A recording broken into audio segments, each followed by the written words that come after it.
All right, let's try this again, but it's still telling me that I'm losing frames left and right, so, well, we'll see what happens, and we'll continue to watch this. But since the news stops for nobody, we are going to attempt this yet again, and their talk has come out about when we will see $4 per gallon gasoline yet again. So we'll go over some of what that means and what's happening with that, and when we actually could start to see $4 per gallon gasoline again.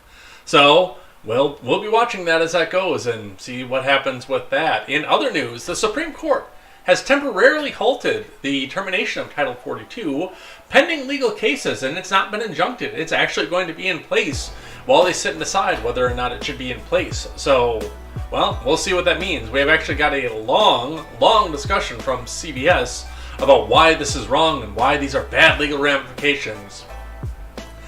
For the title card of tonight's show, George Santos has admitted that he lied on his resume. He lied about his past, about who he is, some of his educational attainments, and many other things. And all I can say is, I mean, the dude's a politician. You're just figuring this out now, but we'll talk about that and what happens over that and where we go. And an Arizona judge has ordered Kari Lake to pay court fees for her election lawsuit, but has argued against sanctions for her. So, a partial win for Lake, I guess. We'll see what happens with that. It is going to be all this and more.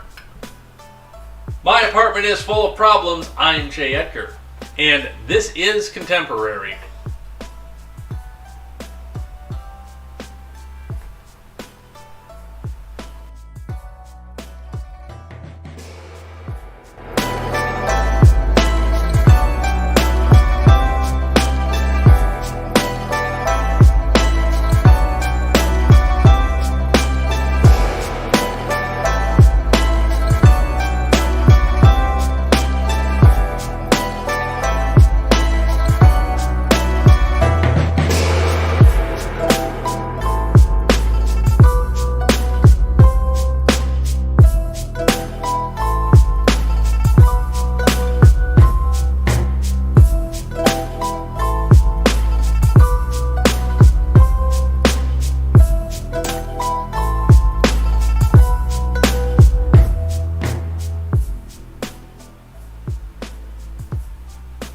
So, I have, that's still a little bit loud for you guys. Let me take that down just a little bit more.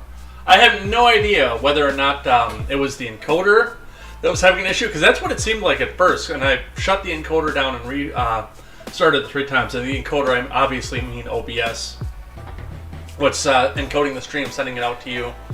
And we were dropping frames left and right. But I don't know, I'm honestly, at this point, thinking about maybe going on Amazon and getting a different circuit board for my apartment here, because I'm starting to think maybe that's the problem, and maybe that's where we were having issues, where we were disconnecting every once in a while as well, because, well, I got it off Amazon, and, you know, sometimes not the best stuff is out there, but I think we're on. I think we're good, and I don't think we're dropping frames anymore. I mean, I'm watching the restream broadcast of this, which means that my lips are moving in slightly different fashion and slightly delay from where I'm at right now talking, and it looks a little bit weird. But yeah, I mean, it's not just YouTube being glitchy, it's everything being glitchy. One of the times I went live and I got the spinning wheel of death over on the restream encoder, so it's going across everything, and I don't know. It might be Spectrum for that matter too.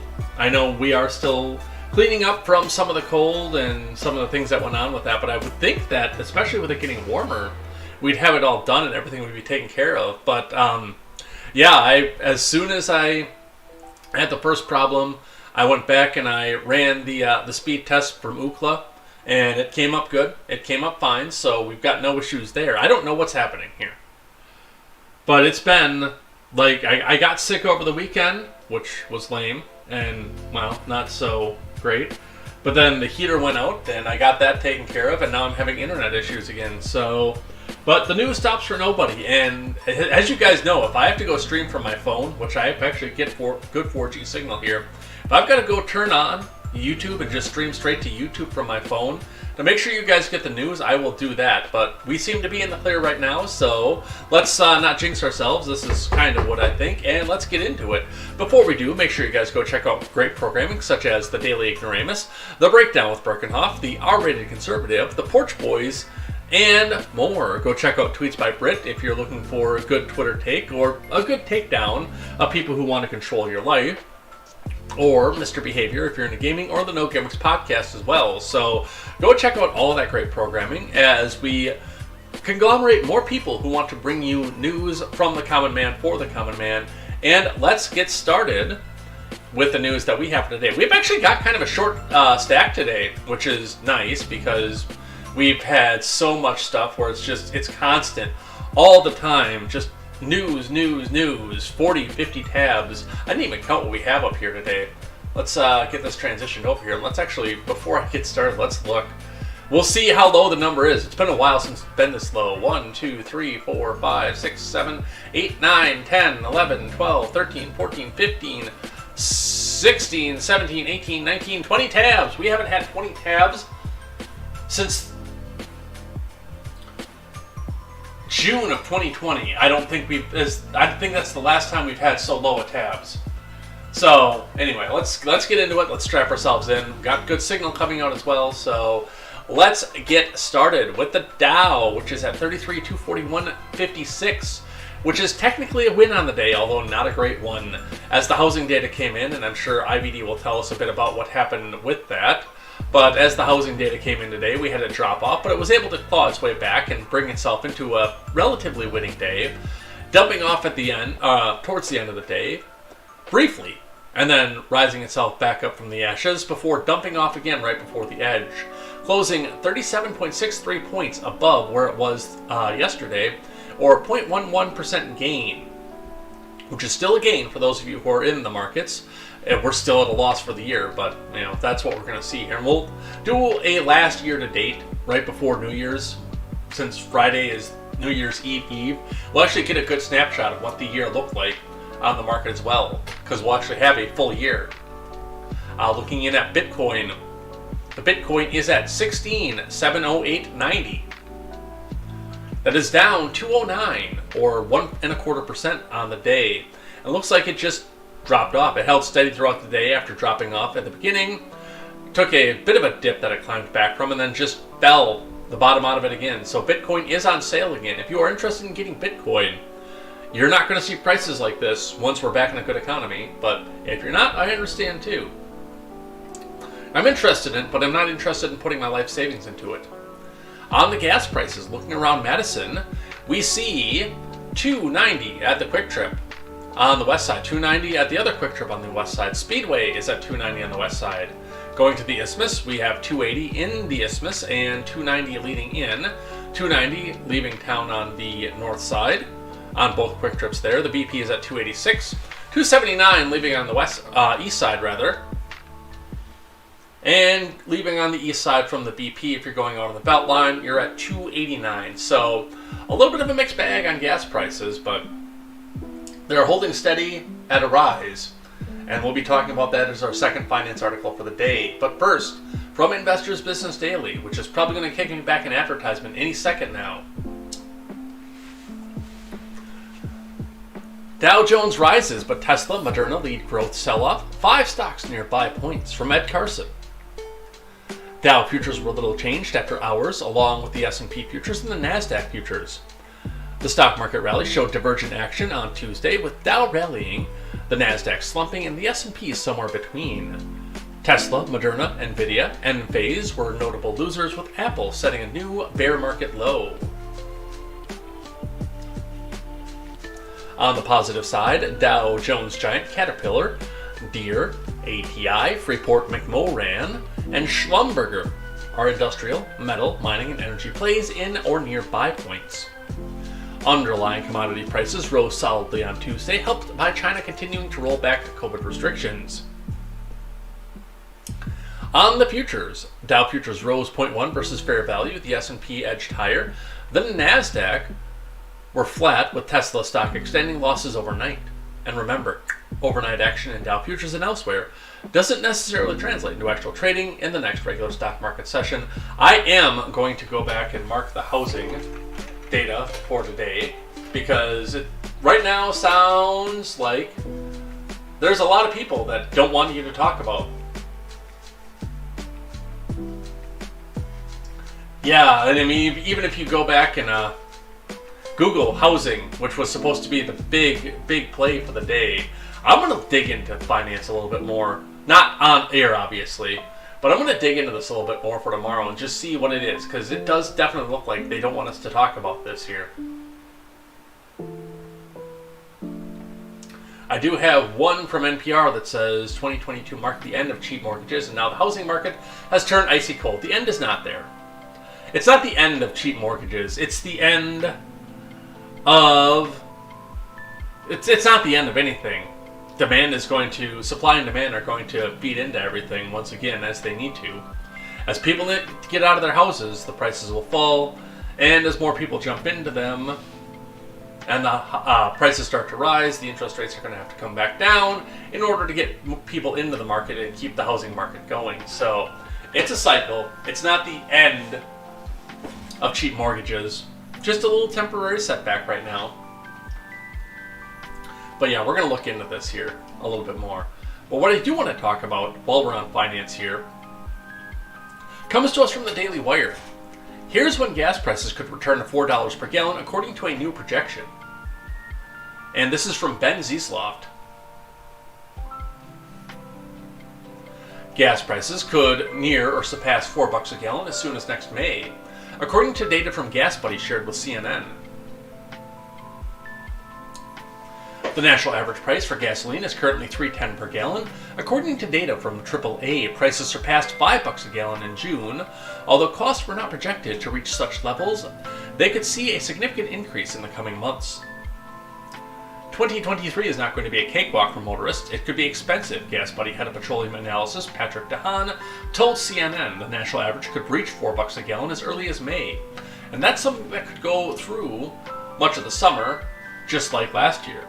Gas prices, which had already risen precipitously since the beginning of 2021, saw another increase following the Russian invasion of Ukraine in February. White House officials had pinned the blame for high gas prices on Vladimir Putin and domestic fossil fuel producers. It's also important that the oil and gas and refining industries in the country not use the challenge created by the war in Ukraine as a reason to make things worse for families with excessive profit-taking or price hikes, Biden said earlier this year. The admin has also claimed that the recent declines in gas prices from record highs over the summer are attributable to policies advanced by the Commander-in-Chief. Every month, the typical two-driver family saves about $1.20 at the pump compared to where we were in mid-June. White House Press Secretary Token Diversity Hire said in October. Every day, Americans save about $420 million at the pump compared to mid-June. Yeah, but they're not talking about mid-June of last year. Or the year before, for that matter.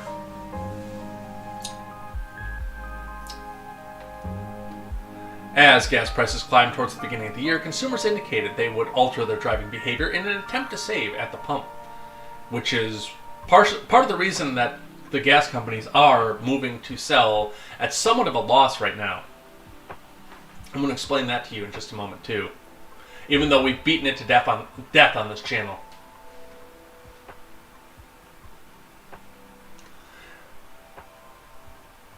If the national average cost of gasoline lies between $4.12 a gallon and $4.35 a gallon, according to a poll from Yahoo. The tumult in gas prices nevertheless failed to dissuade Americans from traveling at record levels during the Christmas season. Nearly 102 million Americans plan to drive to their holiday destinations, marking an increase of 2 million drivers since last year, according to data from AAA. Why are gas prices getting back to where they were? We've talked about this. There are a few things to talk about with this. Number one is the end of the tapping of these strategic oil reserves. Something we all saw coming, something we all knew was going to come. And from the moment Biden said, "Hey man, I think it's great that we take this oil here that was put there for us at 35 a barrel, and tap into this now to make sure that you vote the right way. Come. What? Jill, when do people vote? Oh, okay. That you vote the right way in November, and know that I'm keeping your gas prices down, man. Come on, man. And that orange man, that was just a bubble that he did, man. And I'm keeping it down. So vote for my people. But we all knew that once they stopped tapping the strategic reserves, that it was going to go back up, because a lot of this is supply and demand, and we're getting our supply from nations that hate us, and they're allied with Russia, who, that is a part of the reason why we're seeing some of the prices that we're doing. It's not the big part of the reason, but it's part of the reason. Not necessarily because Russia is gouging the world economy or trying to destroy us or anything like that. I mean, they are, but not in the way that you think. But more because we're sitting in a situation right now where OPEC controls the price of gas, and there's no competition to them. So there's that avenue to it. The next avenue comes from the fact that we are refilling the strategic reserves with the oil that could be going into the gas companies to try to keep the costs low. So right now, we're competing with the U.S. government since they've stopped the tap. And the stipulation was that the oil companies, if they got this gift of all the oil that they could come back out, they were tasked with refilling the strategic oil reserves. I think it's going to go higher than 4. I think it's going to hit 6 nationwide. And I'm taking measures to prevent that right now. I mean, it's easy for me to go out and say to the mortgage lady, hey, I want to go buy this house for this much money right now, and I really want to go back and see if you can raise the price that I am eligible for on a mortgage, because, there's no houses here in the price range that I want. It's really easy to say that, but I'm going to tell you right now, I don't want to... I want to buy, obviously, because I want to be able to tell the government to F themselves and get off of my property if they decide they want to come into my property. Somebody else owns the property. There's a second middleman in there. It's not fun. It's not good, and I hate that I'm in this position right now. But with that being said, if I buy, I kind of want to be close to where I'm working at this point, because I know what fuel costs are going to do to me. I know how hard they were when I was driving 8 miles to work every day, and how much that sucked.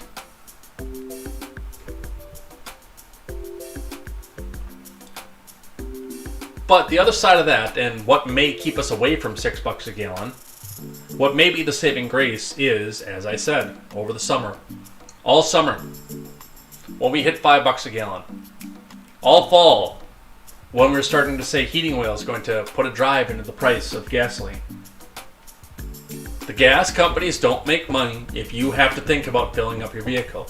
They make their money by volume, not cost. Which means, and a reminder, that if they gouge, they're doing so at their own detriment. Because the competitor isn't going to gouge. If BP comes off and says, hey, we're in a crisis right now, so we can bump this up 20%, Shell's going to look at this and say, I'm going to drop mine 9%. I'm going to take a little bit of a hit off of this, because I know if I do, nobody's going to go to a BP station. They're all going to come to my station.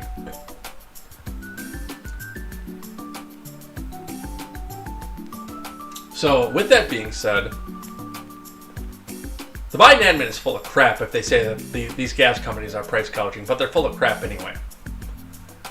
And yes, it's going to come down to a point where if you have to think about, do you want to fill up your vehicle? Do you want to buy the SUV, or do you want to buy the used subcompact?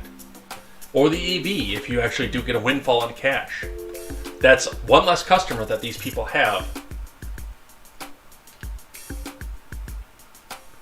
So do keep that in mind when the government tries to lie to you about what's happening with the gas companies. And do keep in mind that we're in for another sketchy summer. It's part of the reason I moved closer to my parents. I'm still far enough away that we can't just get a drop-by visit, but I'm close enough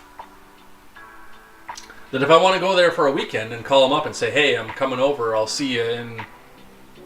It's like an hour and a half from here for me to get there. Then that's not like my food budget in one tank. In one trip, rather. Alright, let's talk about breaking news happening right as I started gathering the news for the day. By the way, it definitely looks like whatever was going on with the internet is taken care of. I don't know what it was, but whatever it was, it's better now. From CNN, Supreme Court says Trump-era border restriction will remain in effect while legal challenges play out. From Ariane DeVogue and Priscilla Alvarez. Apparently, the National Guard has built 2 miles of border fencing, so we'll check that video out. But let's talk about Title 42 first. The Supreme Court said Tuesday that the controversial Trump-era border restriction known as Title 42 will remain in effect while legal challenges play out, a move that ensures that federal officials will be able to continue to swiftly expel migrants at the U.S. border for at least the next several months. The 5-4 order is a victory for Republican-led states that urged the Supreme Court to step in and block a lower court opinion that ordered the termination of the authority. The Biden admin has said it was prepared for the authority to end and had put in place precautions to guard against confusion at the border and any potential surge of migrants, which is still going to come. In its order, the court agreed to take up the state's appeals this term. The court said it would hear arguments on the case during this argument session that begins in February of 2023. Sonia Sotomayor and Elena Kagan said they denied the application, but they did not explain their thinking. Well, it's against their partisanship, so of course they're going to. They don't have to explain it. We know.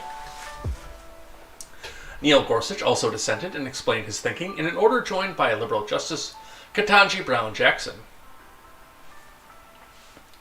Gorsuch said he does not discount the state's concerns about border security, but Gorsuch noted that Title 42 was put in place to combat the pinko pox, and the current border crisis is not a COVID crisis, which Gorsuch seems to get it. The same confusion that I have about this whole thing. Court should not be in the business of perpetuating the admin edicts designed for one emergency only because the elected officials have failed to address a different emergency, Gorsuch wrote.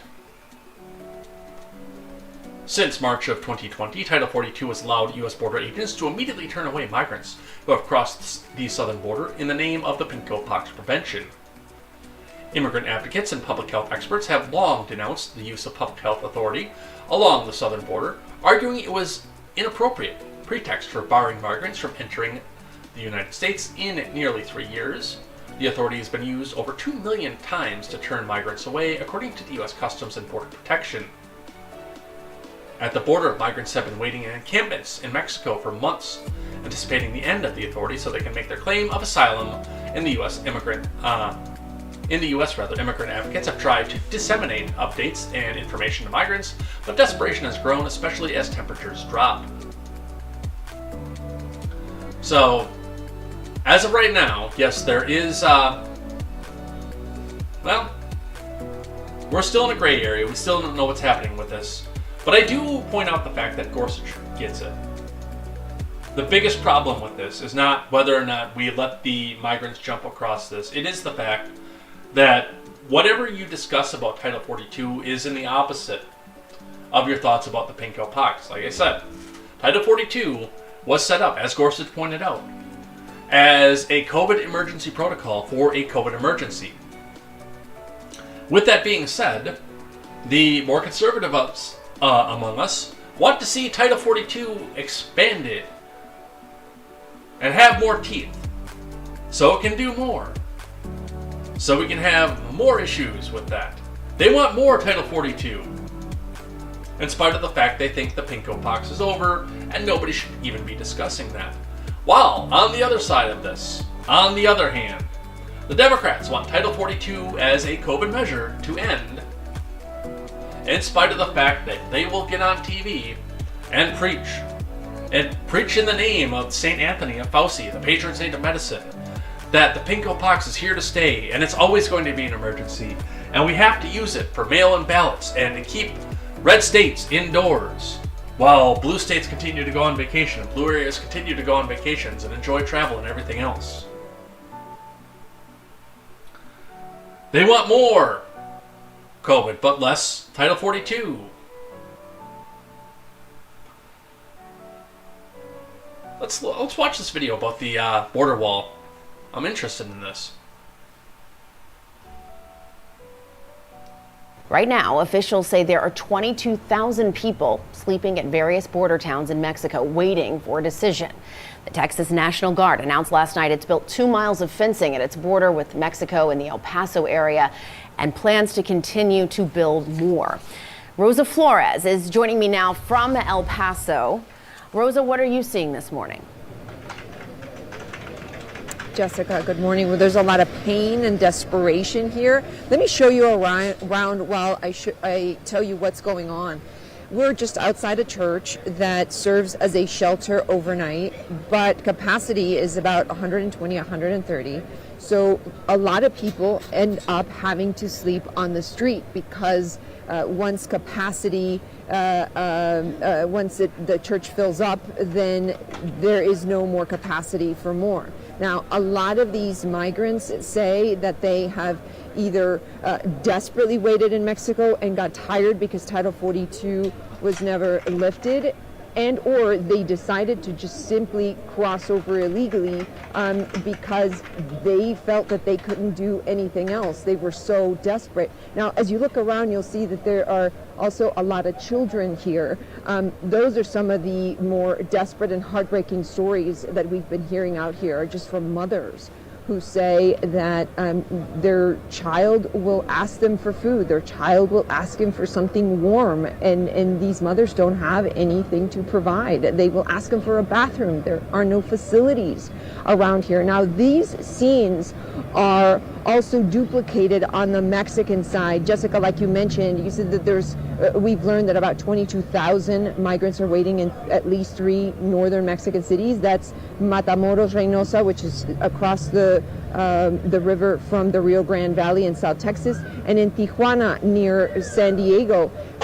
Facilities there are also at capacity. There are individuals who are living either on the streets or in camps. And again, Jessica, those are the ones who have decided to wait for Title 42 to lift. There's many who are not waiting. Those are the ones you see around me. Those decided to either turn themselves into authorities or to enter the U.S. illegally.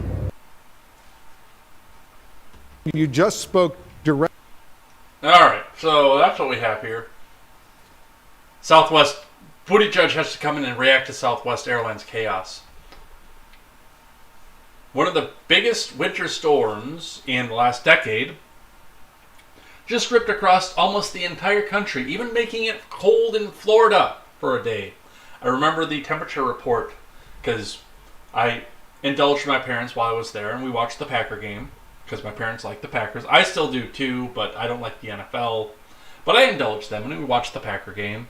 And the reports on the game in Miami were that it was 30 degrees out.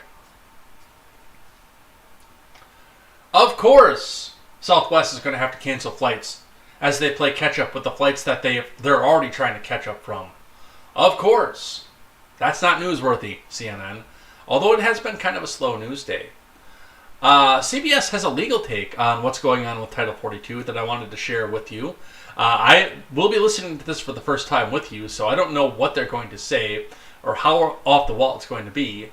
But the video is titled Legal Ramifications of Upholding Title 42 Immigration Policy. Let's listen. Case with Jessica Levinson, who is a CBS News legal contributor, and she is in Los Angeles. Jessica, thanks for your time. Absolutely. Good to be here. All right, so one of the reasons we like having you on is that you can put things in layman's terms for those of us who don't typically speak Supreme Court. So what exactly does this ruling mean? So the ruling means, as you just heard, that Title 42 will stay in place. And this is a ruling that for the past few days now, we kind of have expected. It was a 5-4 ruling. Justice Gorsuch, a conservative justice, joined with the liberal justices. And what the majority said here is that we're allowing the GOP-led states, we're basically granting their request that Title 42 stay in place. And these GOP states weren't saying so much that there is a public health emergency at the border as they were saying that there would be a surge in illegal immigration.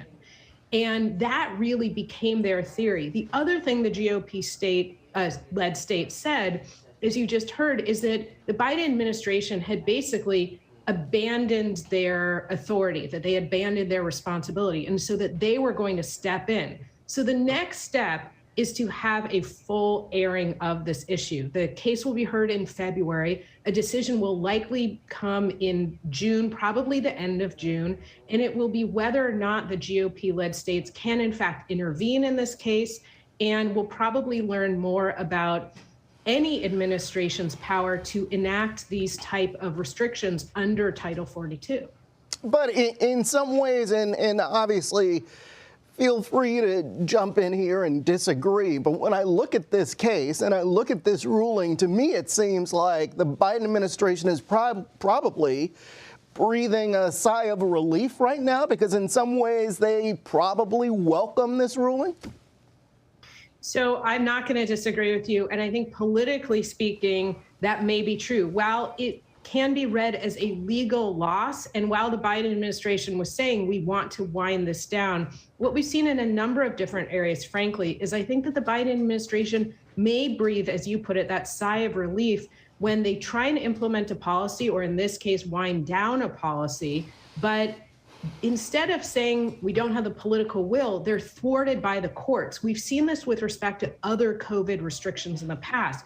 In this case, the Biden administration can say, look, we're trying. It's this conservative Supreme Court that's stopping us. And we also know, as the reporting just indicated, that there are certainly some Democrats who are saying we weren't worried for what the expectation was, a huge surge in immigration. I'm speaking to you from California. I believe our governor said we're not ready yet. A very blue, very progressive governor saying this will fundamentally alter our ability to have capacity for new immigration.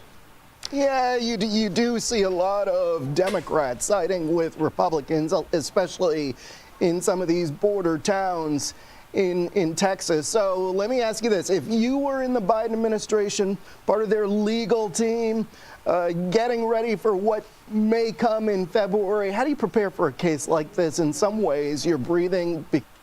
So I think she said the quiet part out loud in that, and I don't know if she intended to or not, but that is a big part of Democrat policy. Is number one, they don't want to fix the immigration system. They don't want to have amnesty for all these people. They don't actually want to do any of this because the official Democrat Party position is that they want these people as slave labor.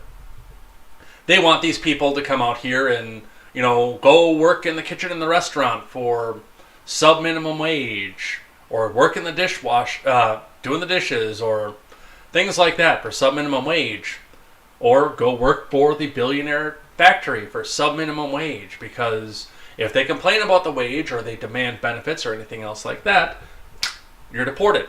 You're done. You're gone. They have nobody to complain to, because then they just get found by Border Patrol and you're gone. No more. You complain no more at that point.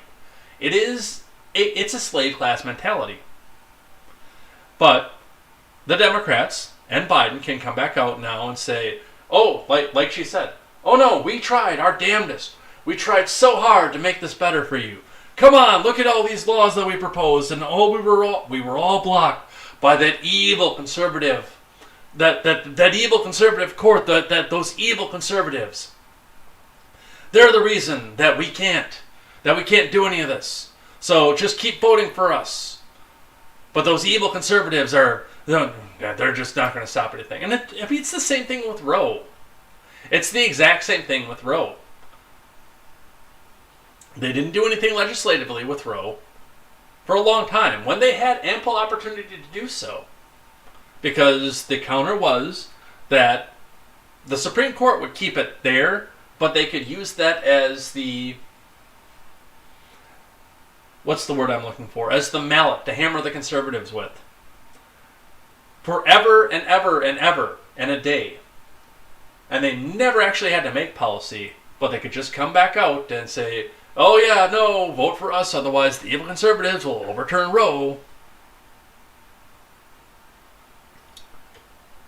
And even when they had the opportunity, they just, no, well, we don't need to, the courts will. But keep voting for us, otherwise the courts will change conservative and it's going to be a Roe.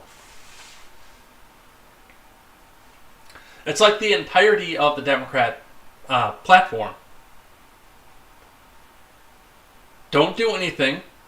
Say the courts or the conservatives blocked you. But then keep begging for more votes and more power, and then still never do anything.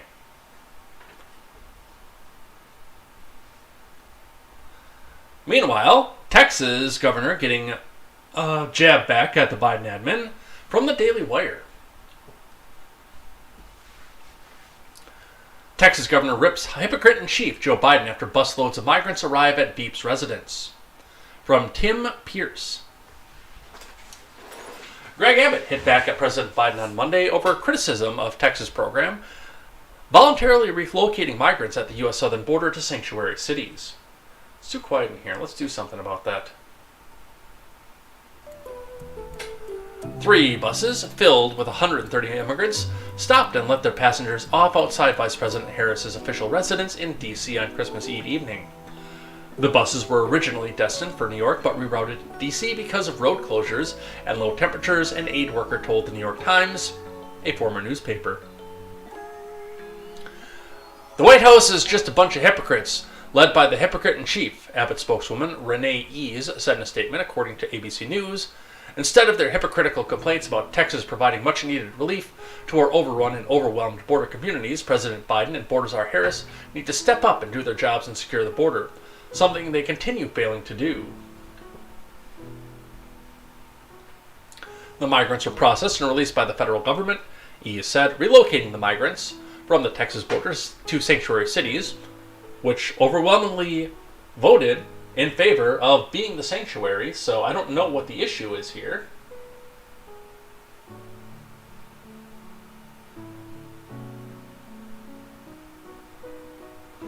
Providing much-needed relief for our overrun and overwhelmed border communities, plus putting them supposedly among people who voted for them to be in the country. El Paso is one of the hardest hit communities of the border crisis. Dozens of homeless migrants have slept in the city streets in recent weeks because the government and nonprofit facilities set up for migrant care are overcrowded. The city, which is operating its own busing programs to relocate migrants, paid for several buses to idle on the city streets over the holiday weekend for migrants to warm up during the nights of freezing temperatures. The White House had lashed out at Abbott after the migrants were dropped off in front of the Naval Observatory.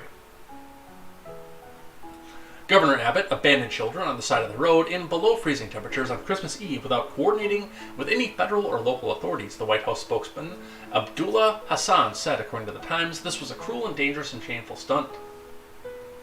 These political games accomplish nothing and only put lives in danger, he added. Well, they can sit back and fight about it forever, but it's really not going to change anything. Here's a fun one for you. I like this one. This one's funny.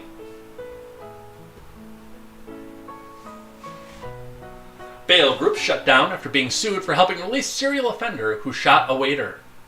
And I bet they raise bail for him again and he gets let out just under a different name. From Aaron Steinbush and Bruce Golding. A California bail reform group, backed by A-list celebrities, has shut down its operations in Vegas after being sued for releasing a serial criminal who less than a week later tried to murder a waiter there. The Bail Project, whose supporters include Danny Glover, John Legend, and Richard Branson, said it began restructuring its Sin City office in early December 8th News Now reported. The move came after the bail project posted a $3,000 bond for burglary suspect Rashawn Gaston Anderson in December of 2021. 6 days later, Gaston Anderson shot Shengyan Wang 11 times in the Chinatown section of Vegas, 8 News Now reported. In a plea deal, the 24-year-old was convicted of attempted robbery and mayhem, both with a deadly weapon and enhancement, according to News 3 Las Vegas. Gaston Anderson was sentenced in December to 18 years behind bars for the shooting. The waiter, who was struck by 7 rounds in the attack as Shanghai Taste, is suing the nonprofit for its role in releasing Gaston Anderson despite his criminal past. Yeah, I'd say that's just about appropriate.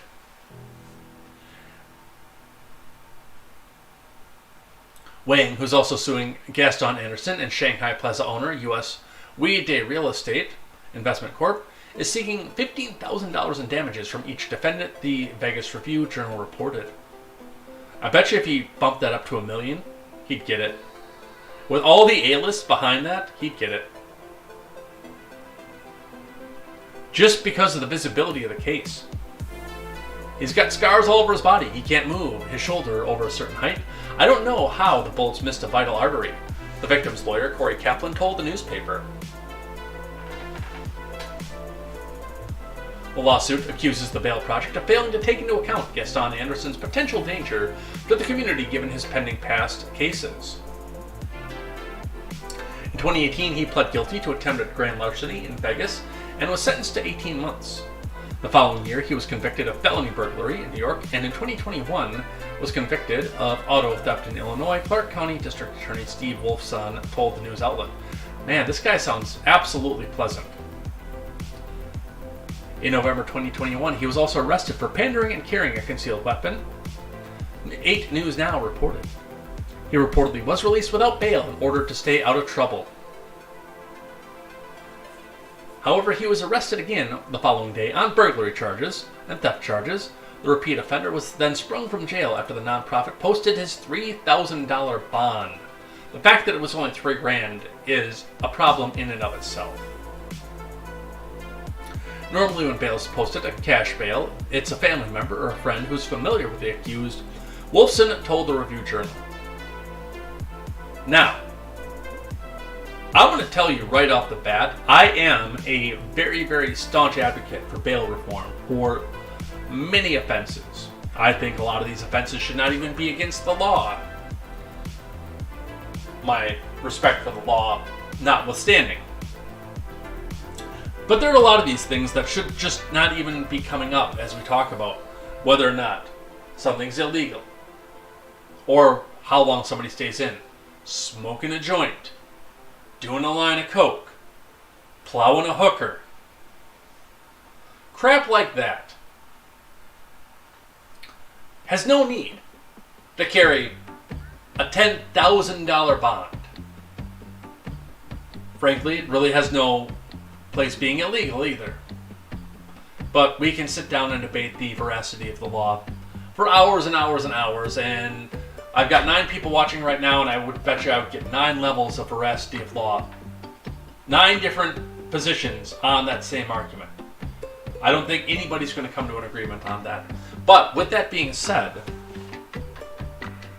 when you're doing, especially if you're running a project like this, a bail project, to get people, like the people that I mentioned, somebody who got caught banging a hooker, somebody who got smoking a joint.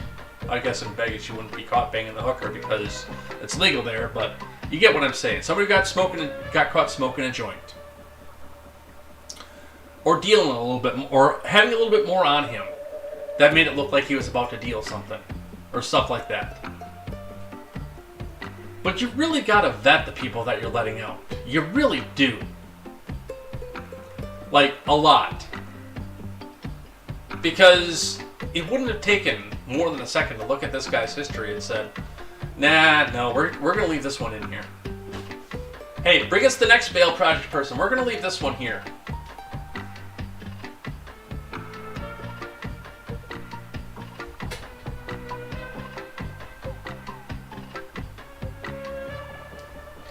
All right, another one from the New York Post, and this one gets into the title section of this particular episode. Liar Rep-elect George Santos admits fabricating key details of his bio. Guys, this is not news. This is not news. A politician lied. Of course he did. He's a politician. Do you know how you know how you know when a politician is lying? His lips are moving. From Victor Nava and Carl Campanile. Long Island Rep-elect George Santos came clean to the Post on Monday, admitting he lied on the campaign trail about his education and work experience, but insisting that the controversy would deter him from serving out his 2-year term in Congress. Yeah, I don't know why that's such a big deal. The current asterisk president, the current steward-in-chief, claims that he was top of his class when his transcripts are out there. Top of his class in college. His transcripts are there. We know that he was in the bottom 10th percentile of his graduating class.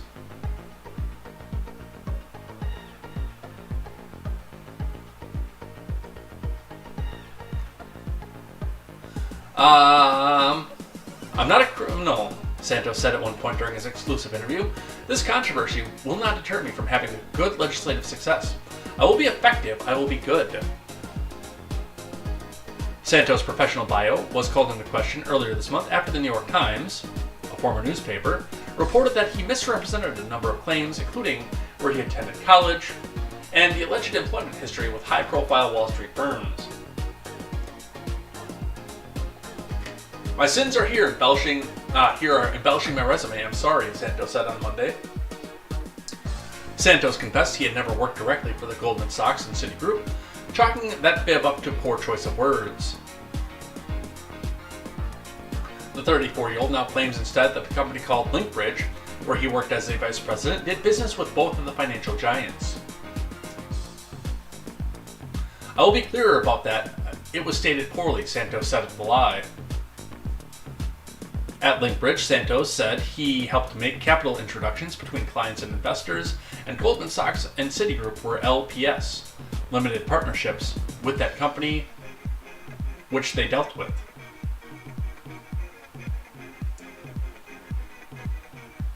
He also admitted that he never graduated from any college, despite previously claiming to have received a degree from Baruch in 2010. I didn't graduate from any institution of higher learning. I'm embarrassed and sorry for having embellished my resume, he said. I own up to that. We do stupid things in life. That was probably a little bit excessive. And again, I mean, transcripts are out there. And there is a difference between somebody saying, I actually graduated from college, versus like me, who will occasionally say that associates, because that's the closest option on an application. Whereas the school that I went to, which, I mean, I'm about to say something that will basically give it away, but I'm not actually going to say where I went. But the school that I went to doesn't offer an associate's degree. It's a technical diploma. A certificate of completion, essentially. But the school that I went to was worthless anyway, so... But they don't actually offer an associate's degree.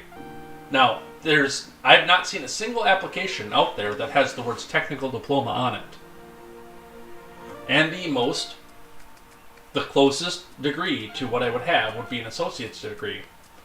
A degree from a trade or technical learning institution in a specified blue-collar position.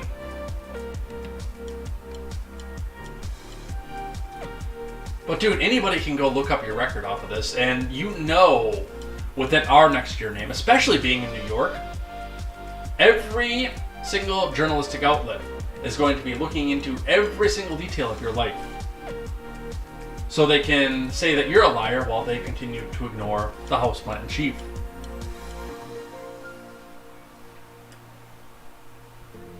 $81 million votes, Ron Helton. We're on YouTube. 81 million votes, 10 scoops of ice cream. Most popular president in history.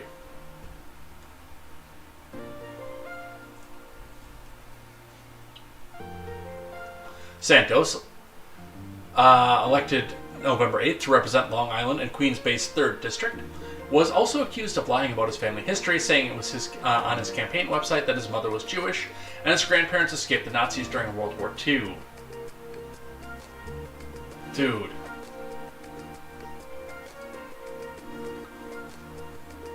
Santos now says he's clearly Catholic, but claimed his grandmother told stories about being Jewish and later converting to Catholicism.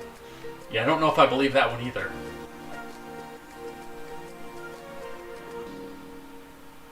I never claimed to be Jewish, Santos said. I am Catholic. Because I learned my maternal family had a Jewish background, I said I was Jew-ish. Yeah, no, that doesn't work. Santos, the first openly gay non-incumbent Republican elected to the House, also faced accusations. Wait, is the first openly gay incumbent Republican Lindsey Graham? Lindsey Graham also faced accusations that he lied about his sexual orientation, with the Daily Beast reporting last week that he was previously married to a woman until shortly before he launched his unsuccessful 2020 campaign against Democrat Tom Suozzi. Now, say, Daily Beast, I have to call you the bigots that you are because you can't actually question somebody's sexual orientation or their intentions by using that. That is bigotry.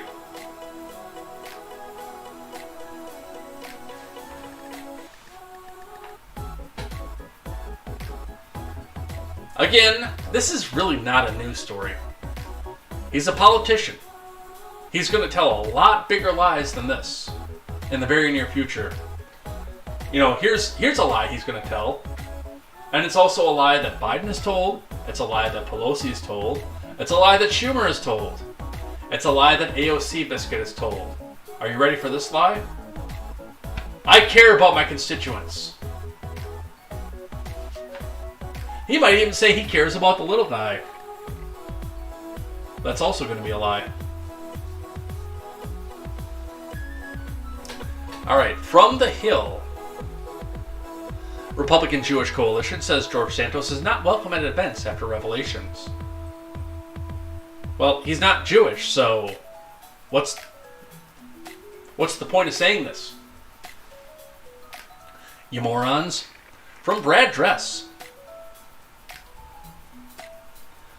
The Republican Jewish Coalition on Tuesday said George Santos deceived the organization and misrepresented his Jewish heritage, adding that the incoming lawmaker is no longer welcome at its events. Matt Brooks said he was disappointed in Santos after the congressman-elect admitted to embellishing key facts about his life in 2 separate interviews on Monday. He deceived us and misrepresented his heritage in public comments, and to us personally, he previously claimed to be Jewish. Brooks said in a statement, he has begun his tenure in Congress on a very wrong note and will not be welcome at any future RJC events. Okay. Like, okay, he's not Jewish. That's number one.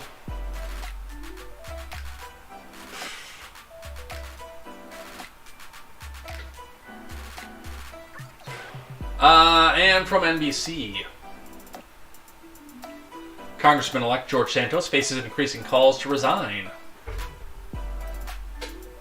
From Joe Yerkaba, George Santos is facing increasing calls to resign after he admitted he fabricated part of his resume, including information about his education and employment history. In a bombshell investigation published December 19th, the New York Times, a former newspaper, said it was unable to substantiate many of Santos' alleged qualifications, such as that he had worked for Goldman Sachs and Citigroup and had graduated from Baruch College. Now, they've never looked into any candidate that has a D after the name, but because he flipped a blue seat red, now they have to go back and find everything they have on him.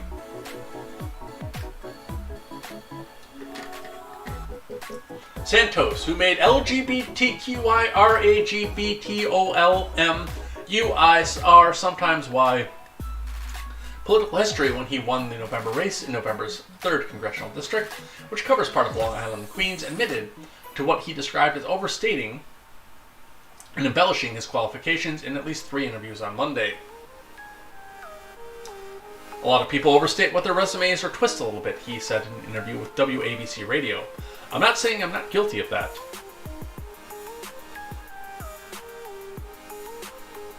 So, do we have the calls to resign?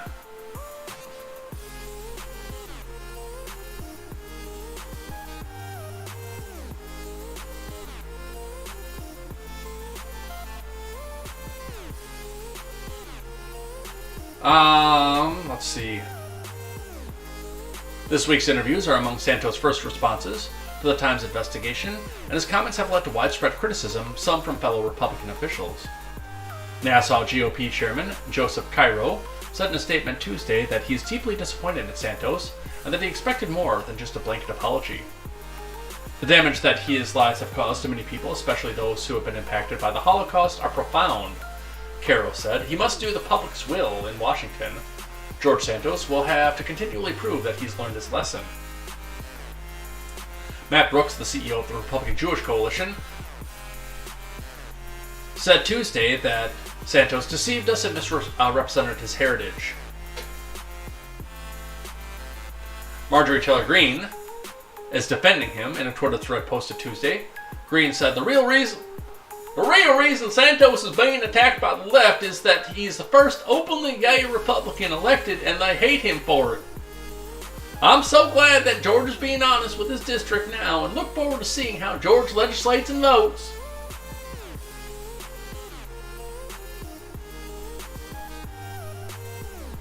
Ted Lieu and Eric Swalwell, both California Democrats, said Santos should not be allowed to serve in Congress. And that's really rich coming from both of them.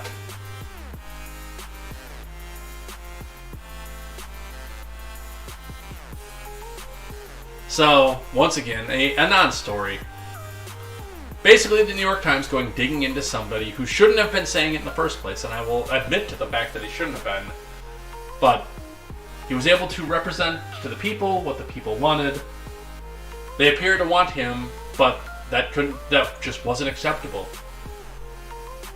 to the New York Times. And I do think that Marjorie Taylor Greene is onto something. The fact that he himself is gay and not a Democrat flies in the face of, oh, well, all Republicans just hate gay people. And I mean, Lindsey Graham claims to be straight, so he can still get away with it. Lindsey Graham! Some speaker news from the Daily Wire. Amid intra-party GOP fight, will Jim Jordan sneak in as House Speaker? No!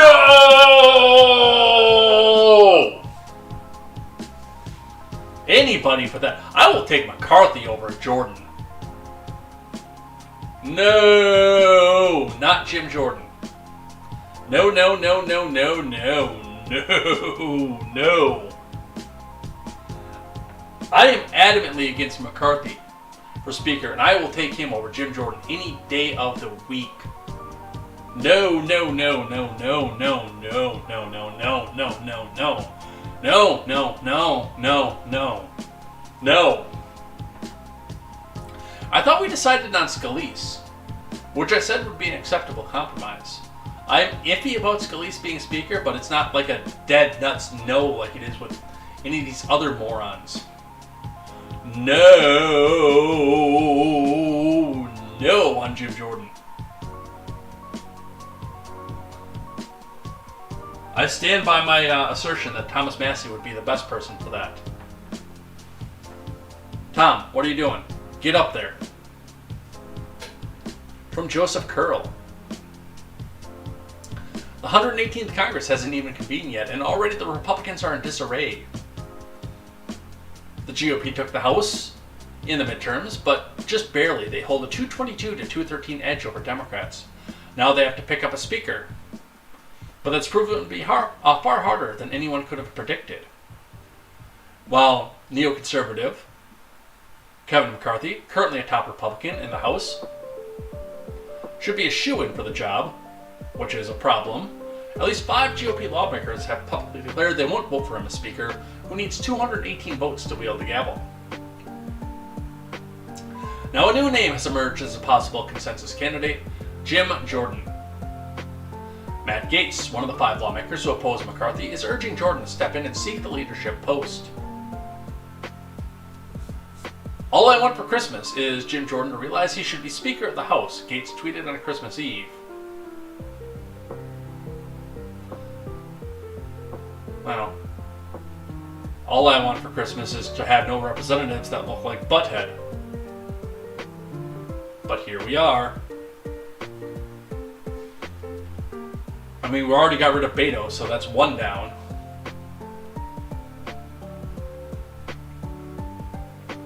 On Christmas Day, he doubled down with another tweet. Merry Christmas to all. Make sure to join me in encouraging Jim Jordan to seek the speakership.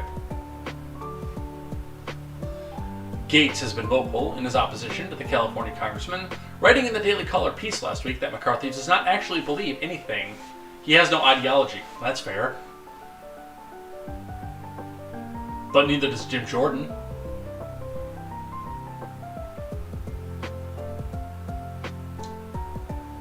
The McCarthy camp is spinning that Kevin must be accepted because we have to avoid chaos. Chaos for who exactly? The special interests that are counting on McCarthy as their lapdog? Gates wrote, I'm worried about the chaos in the lives of my constituents. Right now there are two factions, the only Kevin side and the never Kevin side. Dozens of GOP lawmakers, from moderates to MAGA loyalists, have said they will only vote for McCarthy as Speaker, no matter how many rounds of votes it takes if followed. That commitment to respond to hardball with hardball would basically ensure that no other Republican comes close to the gavel, the Daily Beast reported. And that is a shame, too. Now, of course, the American Firsters, so-called, I don't necessarily believe the belief. I don't believe that belief is held by many of them. I think that they're either antagonists, contrarians, or plants.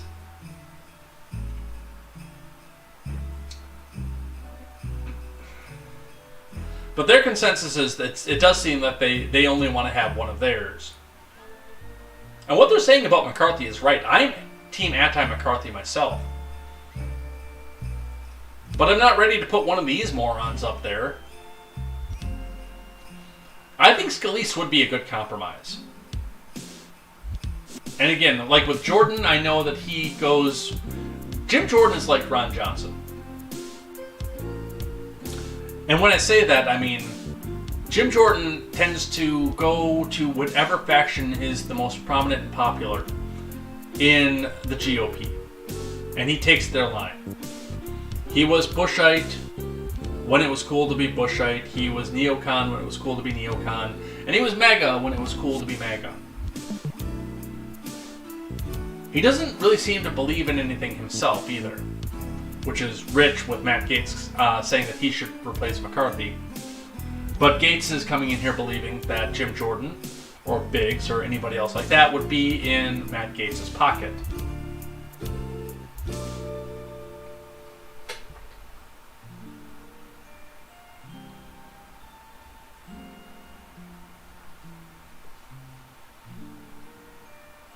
Some Kari Lake news from CNN.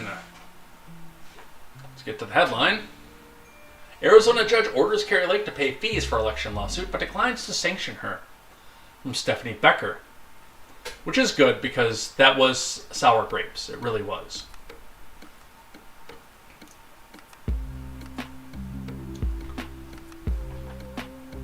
Three days after a judge rejected Kari Lake's election challenge in the Arizona race for governor, a judge in Maricopa had ordered her to compensate her opponent, Katie Hobbs, in her capacity as governor-elect and outgoing Secretary of State, but stopped short of sanctioning Lake or filing the lawsuit. The ruling, issued Tuesday, Maricopa County Superior Judge Peter Thompson ordered Lake to pay Hobbs $33,040 US and 50 US cents in compensation for expert witness fees. Thompson's ruling ended by reaffirming the election of Katie Hobbs as the state's next governor. Honk honk, honk honk, honkity honk honk, honk honk, honk honk honk honk honk. The initial Christmas Eve court ruling was a major defeat for Lake, who lost to Hobbs by about 17,000 votes, honk honk, and sued in an effort to overturn the election, honk honk. In the two-day trial, Thompson ruled that experts testified. Yes, okay. We read about all this yesterday. In his ruling, attorneys for Hobbs charged that Lake and her lawyers knew their challenges to the election could not be substantiated, that would violate legal ethical rules, and they wanted sanctions against the Republican candidates and her teams. In his ruling, Thompson did not agree, noting that Hobbs' attorney didn't prove that Lake's claims were groundless and presented in bad faith, no matter how strongly they felt, which is important to this. And they weren't groundless. Now, given the fact that most of the substantiating parts of this were thrown out as inadmissible, means that this was going nowhere. And I knew when they only got 2 counts, that it was going nowhere. But it does also, yes, protect the sanctioning, which means that Kari Lake can continue to do business in Maricopa County and Arizona broadly, which is what Katie Hobbs wanted to see. You dissented, now you can't buy or sell in my county.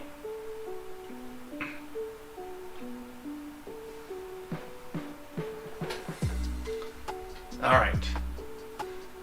From the Associated Press, we've got 4 more here that are very, very economically minded. So strap yourselves in, because this is what's going to affect the economy, the jobs markets, and the way we do business. While we're in the middle of spending $1.7 trillion in new spending in this country, thanks to Omnibus. So from the Associated Press first, some good news, kind of good news.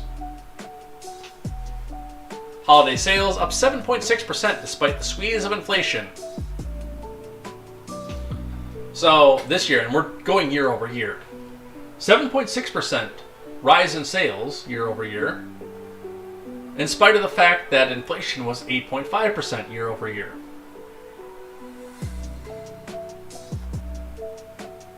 So yes, people are buying fewer things. Yes, they're spending more to get fewer things. Holiday sales rose this year as American spending remained resilient. Resilient, that's what I would call that. During the critical shopping season, despite surging prices on everything from food to rent, according to one measure. Holiday sales rose 7.6%, a slower pace than the 8.5% increase from a year earlier when shoppers began spending the money they had saved during the early part of the pandemic, according to MasterCard Spending Pulse, which tracks all kinds of payments, including cash and debit cards. MasterCard Spending Pulse had expected a 7.1% increase. The data released on Monday excludes the automotive industry and is not adjusted for inflation, which has eased somewhat but remains painfully high. And that's the important part of it right there. Not adjusted for inflation, which means that yes, they spent 7.1% more dollars, while their dollar lost 8.6% in value.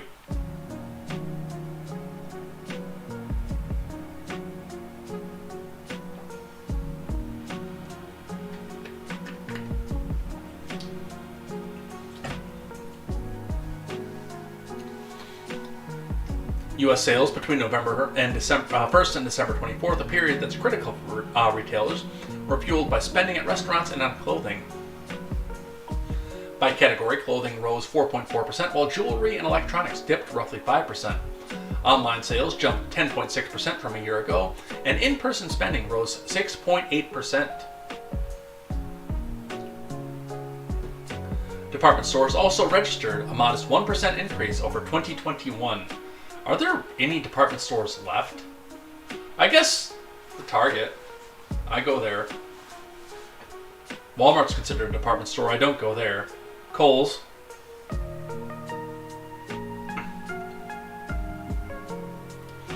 So that's what we have for that.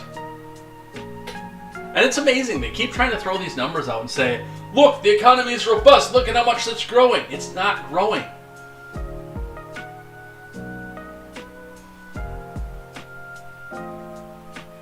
It's shrinking, but it looks like it's growing because of the massive inflation on the dollar. I don't know how people who read the Associated Press don't see through this. But hey, you know what? Something that probably affects me a little bit more than affects most of you based on what I do for a job, which I, of course, again, I'm not going to say on air. Some of you know. trucking industry hit with stricter pollution regulations from EPA that could drive up operating costs, which drives up the cost of literally everything else. From Candace Hathaway. The EPA announced it would enforce tighter pollution regulations on heavy-duty trucks and vans and buses. The stricter nitrogen dioxide emissions standard could lead to higher operating costs for the trucking industry, experts told the Daily Caller News Foundation. The EPA's new regulations, which impact vehicles manufactured after 2027, aim to reduce nitrogen oxide emissions by approximately 50% by 2045. Dude, you haven't fixed the problems that you have with the current DPF DOC SCR system, which is also choking business costs for trucking.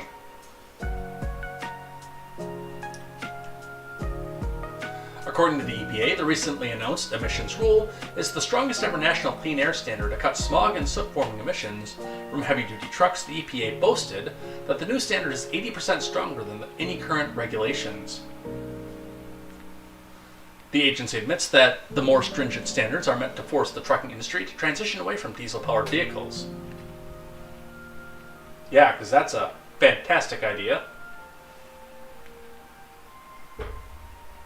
EPA is taking significant action to protect public health, especially the health of 72 million people living near freight routes in America, including our most vulnerable population in historically overburdened communities, said EPA Administrator Michael S. Reagan.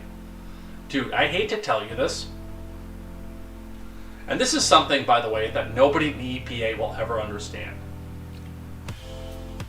Because nobody in the EPA has ever been in a semi. Ever. Nobody in the EPA has ever driven a bus. Nobody in the EPA has ever been anywhere near industry as it relates in this country.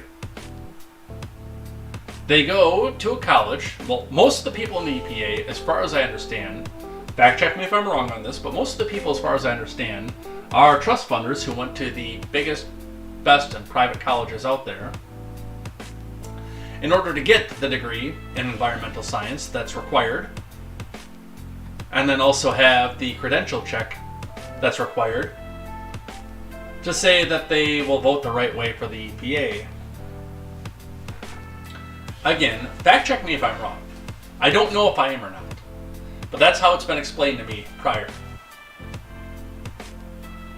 But with that being said, no, they've never been around industry. If that's true, they've never been anywhere around industry. They don't know what it's like in a factory. They don't know what it's like in a truck. They don't know what it's like in a bus. If you are anywhere in this country that receives food, if you're anywhere in this country at all that has a store, you're near a trucking route. End of story. Good stuff. Trucks bring it.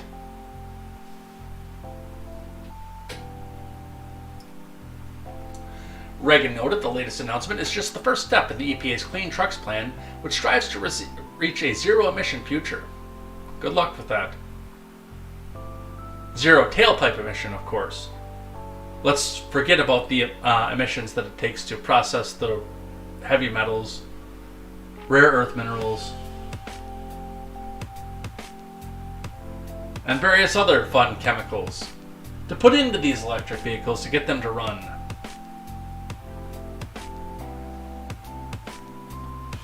The EPA claimed that restrictions would result in several benefits, including up to 2,900 fewer premature deaths, 18,000 fewer cases of asthma in children, and 3.1 million fewer cases of asthma symptoms and allergic rhinitis symptoms, and $29 billion in annual net benefits.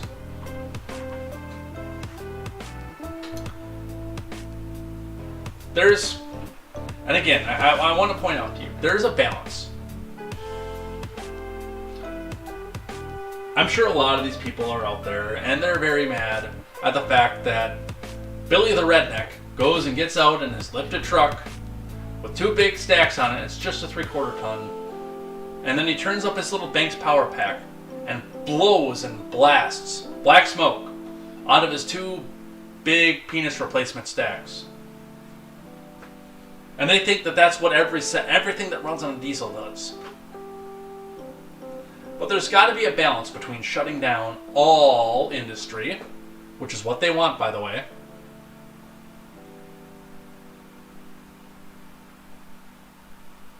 and polluting in the direction that they're going.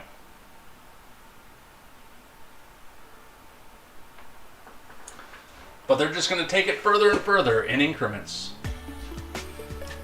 Try to make it more expensive on you as you go. Let's grab one from ABC 6 WKRC. Does not say where this is out of, but I'm thinking this is out of Fort Worth, Texas. McDonald's tests first automated location that could change the fast food industry. From WKRC staff. McDonald's is testing a new, mostly automated restaurant. The location in the Dallas-Fort Worth Metroplex in Fort Worth, Texas. Machines do nearly everything there, from taking orders to delivering food. When you step inside the test restaurant concept, you'll notice it's considerably smaller than a traditional McDonald's restaurant in the US. Why? The features, inside and outside, are geared towards customers who are planning to dine at home or on the go, McDonald's said in a release. Inside the restaurant, there's a delivery pickup room for couriers to retrieve orders quickly and conveniently. There are also kiosks where customers can place their orders and go, and a pickup shelf for orders. Outside the restaurant, there are several parking spaces dedicated to curbside order pickups, as well as a designated parking spaces for delivery drivers. The hope is that the streamlined design will allow human employees to concentrate on more order speed and accuracy. Well, I just want to remind you that the minimum wage is $0. So if you want to keep pushing down this road, well, it's going to come back to bite you. All right, and the last one before we head out of here for the day. Coming to us from Just the News. Walmart launches drone delivery in Texas, Florida, and Arizona.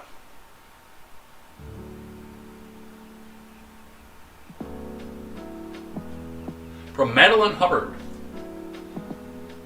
Walmart has launched a drone delivery service for customers in Florida, Texas, and Arizona as the grocery chain expands its delivery operations. Yeah, that's not going to go over too well in Texas and Arizona. I know that because it won't go over well here, where every kid at the age of 12 gets a BB gun for Christmas. And a 22 when he's 14.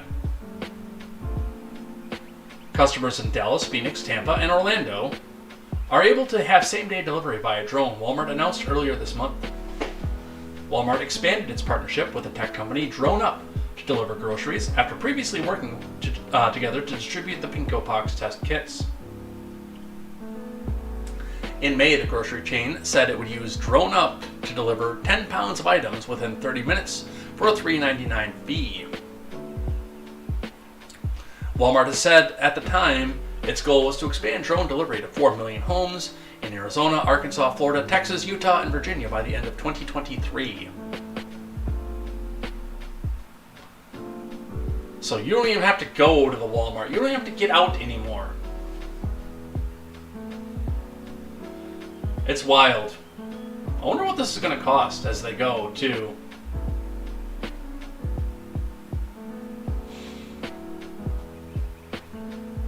Alright guys, let's look at Twitter trending and head out of here for the day. Get up over to my other window. Let's get the Explorer page up and let's bring it over here. Trending. So look. Alright, we've got some stuff up here that I don't know a lot about here. Except for Title 42, we talked about this at the beginning. So let's get started. Let's see what Twitter thinks we should have been talking about today. Number 1, trending. Ed Reed You've heard the story. Ed Reed once played a coverage wrong because he knew Peyton Manning would see it on film. Here's Ed's side. Let's listen. I'm curious about this, because I don't know what any of this means. I don't even know who Ed Reed is. Ed Reed is one of the 6 safeties selected to the NFL 100 all-time team. Well, let's watch. Let's read. I got to tell you one story about Peyton Manning. There was a game, you probably remember it, in which Peyton threw an interception to you. Manning, pump fake, going deep for Wayne, intercepted inside the 10-yard line by Ed Reed. He had studied you all week. I had his game the next week. Studied you all week. That when you opened your hips this way, when they had this route combination, you were going to here, and he knew it. It wasn't a route combination. It was a go. Yeah, it was a go route. He was going backside to Wayne on the go. Yeah. So he had it all set up. I'm sure he was dreaming about it at night. He starts. He opens to the middle of the field. As soon as he takes 2 steps into the field, he turns in, wheels, turns his back on the quarterback, and beats Wayne to the ball. Best play I've ever seen a free safety make. Peyton Manning, I'll guarantee you, knew where Ed Reed was, and it had to fool him that he got all the way there. You knew that Peyton knew what you would do. Yeah. And so you did the opposite of what he had been studying. Yeah. And he said it's the first time in his career that he made a career out of thinking what you're thinking and doing the opposite. It's the first time somebody thought what he was thinking, back at him, and you got him back again. Yeah. And he was still, the next week, just could not believe it had happened to him. One of the greatest plays I've ever seen in the NFL. Peyton, that particular play, studying him that week, he pumps that way, he throws that way. So if you look at the play, you'll see Peyton actually pump that way first. And then he looked back, and when he look at me, and I look like I'm going middle. But I know when he pumps, he's going back. That's why it happened that way. You know, so I was just studying him throughout the week. It's like, oh, this is a gimme. If he pumps, I'm just going to open up, make it look like I'm going middle. But meanwhile, I'm turning the whole time. It was like a punt. Like Coach said, I was there before Reg. One of the best plays I have ever seen. All right, that's Ed Reed's side of that. That's an incredible play, by the way. I wasn't familiar with that before any of this, but looks like he is also now the Bethune-Cookman head coach. So congratulations on that.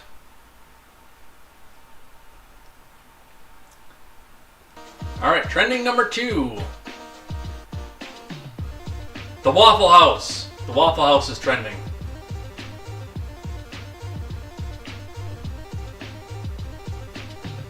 This man, why did I put the music back on even? This man has clearly been going to Waffle House his whole life and won't be distracted from his grits. You would have a better chance of fighting an entire prison yard than throwing hands with the one white chick working at the Waffle House night shift. Why pay for a ticket to the UFC when all you have to do is go and eat at the Waffle House? So it looks like we have fights at the Waffle House is the trend going on. And you know what? Let's have some fun.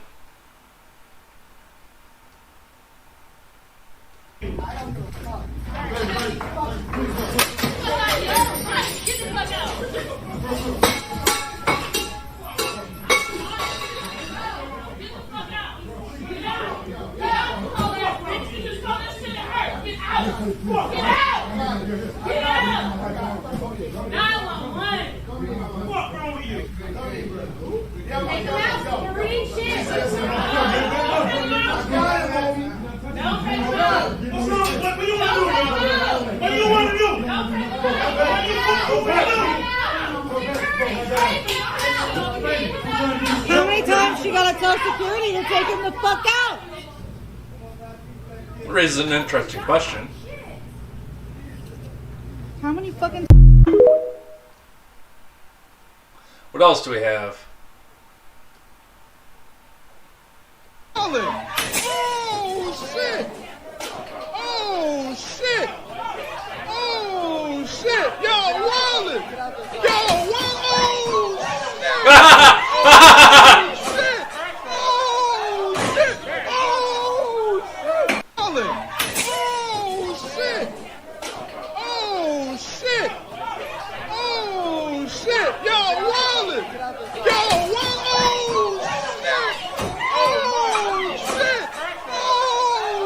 at her go. Or this one. Go ahead, bitch. That's what I am. Bitch, you scared as fuck. You should have been scared. Shut the fuck up. You scared. Go ahead. I'm right here, bitch. Go right here. Go ahead and speak. You catch me first with no defense. I'm not gonna fuck you with my mouth. She's scared. Who doing that heroin though? She do that heroin though. Oh.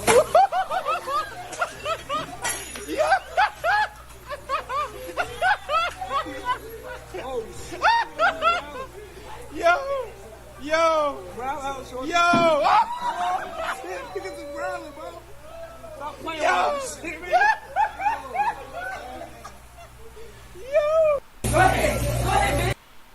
So I'm just kind of looking at the size difference there, and I don't know what that girl actually intended to accomplish there, but she clearly had something on her mind. All right, one more. We'll do one more. Can I get away with one more? It's a longer one. The craziest Waffle House fight in Austin, Texas. Straight up WWE match.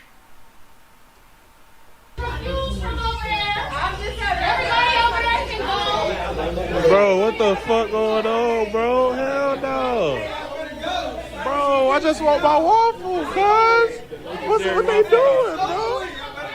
Come on, son. Oh, what's going down, son? Oh, shit. You wildin', cuz. Oh, shit. You are wildin'. Oh, shit. Oh, shit. Oh, that's the same one. We just get an extended cut of that one.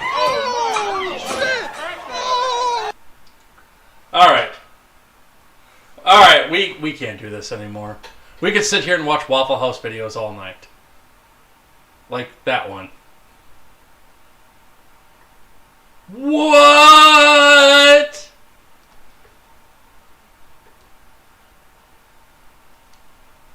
What?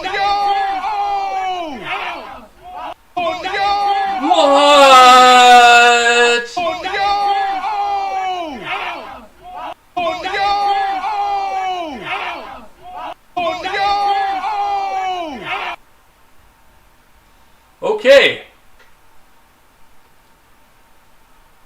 Title 42 we talked about earlier.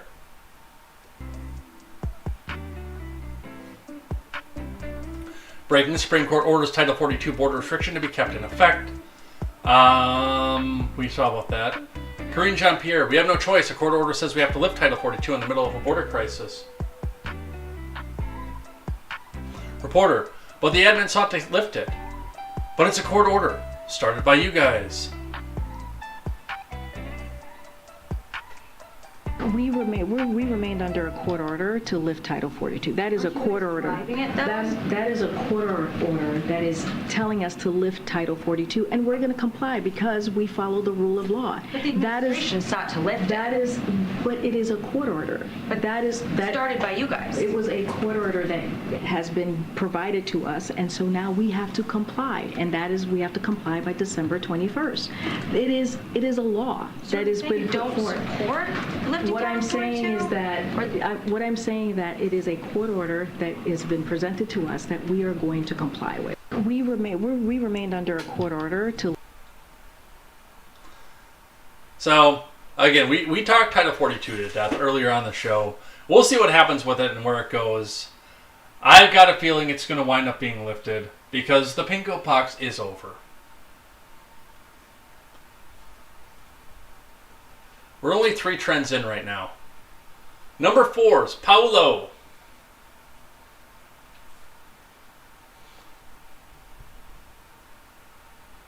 PP Doshit shares his welcome to the NBA moment with KD. Watch the episode with JJ Redick and Tailor. I don't know what this is. It was like the first player I think I've guarded in my life where it was like there's nothing I could do. Paulo Banchero and Kevin Durant. Let's listen.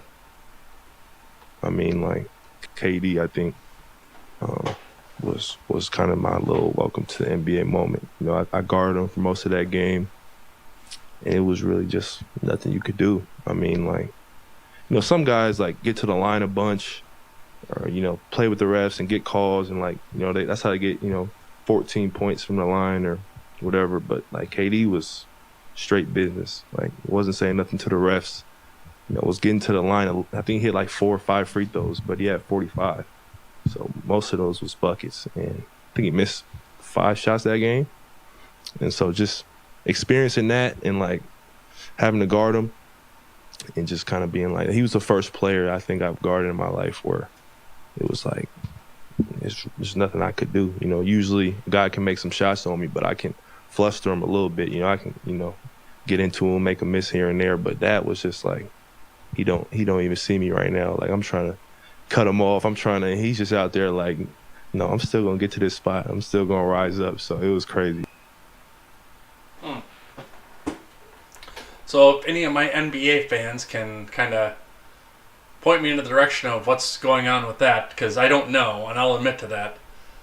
There's one thing that I never could get into was the NBA. I've tried. Because a lot of my friends liked it, but it wasn't for me. And the last one, Eovaldi. Nathan Eovaldi, a Red Sox legend forever. More sports. Right-hander Nathan Eovaldi and the Texas Rangers are in agreement on a 2-year, $34 million contract that includes the 3rd-year vesting player option. Sources familiar with the deal tell ESPN performance bonuses in the contract can take the total value even higher. Steve Peralt says Red Sox couldn't afford to lose Eovaldi, but they can't afford anyone, apparently.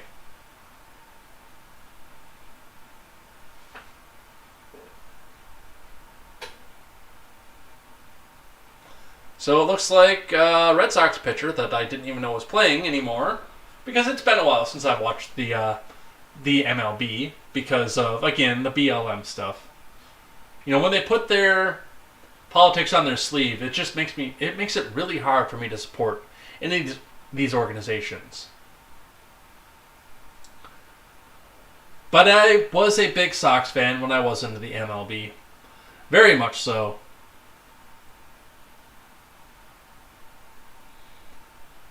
But I'm not familiar with this particular player, but apparently he is going to the Texas Rangers. So those of you in Texas who enjoy the MLB, enjoy. Maybe I'll do MLB this year. I have no idea. Probably not. Not until they apologize for putting BLM, basing the Mass Pike, in the biggest letters they could possibly find. Alright. Let's head out of here for the day. Wish I could figure out why my other monitor wouldn't work.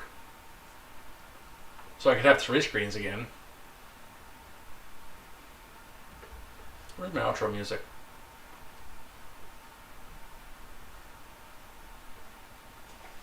Shut everything down just in case they needed to move my desk entirely to get at the heater, and yeah. No, I'm lost again. There it is. Alright, so thanks everybody who came by and chatted in the live chat.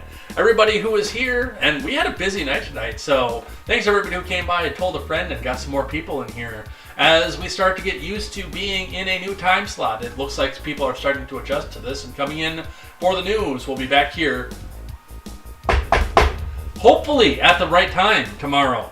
I know this is 2 nights in a row that we've had to start late, but we'll be back here for that, so come back and join us for that. And I do hope to see you over on the Porch Boys here in just a couple minutes. I'm glad that we were able to get out of here before they got started as well, because, well, they're growing and they're trying to grow their audience as well. So go check them out over on YouTube. But if you're on Twitch, stick around, because we're going to go find somebody to raid. I don't know who we're going to raid yet, but we'll go find somebody there. But I'm definitely looking forward to seeing you guys here tomorrow with more news, more headlines, and more George Santos. Maybe. Maybe he'll fall out of the news too, but we will see you then. Definitely looking forward to it. Take care, have a great day, and until we see you again, I am Jay Edgar, and this is Contemporary. Take care.